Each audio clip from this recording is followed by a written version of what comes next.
Our devotion for today comes from the lectionary psalm we've been given, and it's a very familiar psalm. It's Psalm 95, the psalm we read as we begin our morning prayer each day. Listen then to the living word of God. Come then, let us sing to the Lord, and shout with joy to the rock who saves us. Let us approach him with praise and thanksgiving, and sing joyful songs to the Lord. The Lord is God, the mighty God, the great King over all the gods.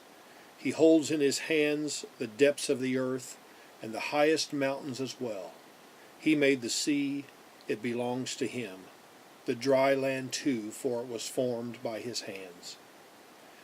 Come then, let us bow down and worship, bending the knee before the Lord our Maker. For he is our God, and we are his people, the flock he shepherds. Today, listen to the voice of the Lord.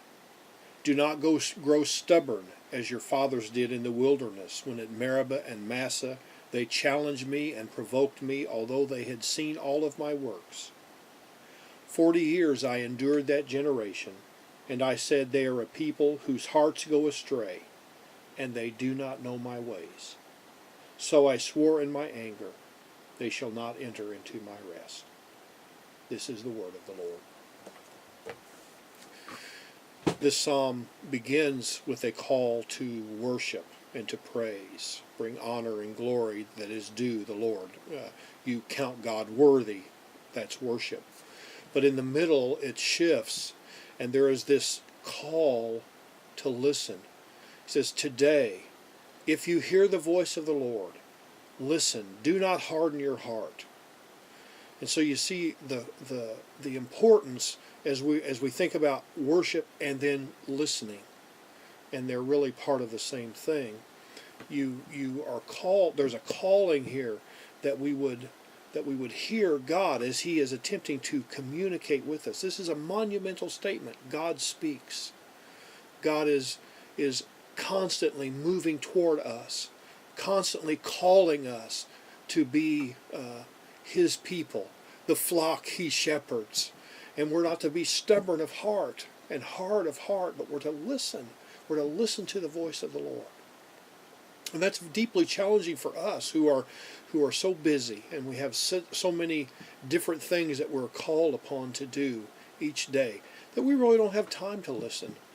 We have time to speak. We have our own agenda. We have time to do the things that we need to do. But as far as stopping and being quiet and listening to the Lord, so often we simply don't have time. But the problem is, that's what really shapes us. That time of listening for the voice of the Lord. When you take the idea of worship and you take the idea of listening in that quietness and you put them together, I think you have the idea of prayer.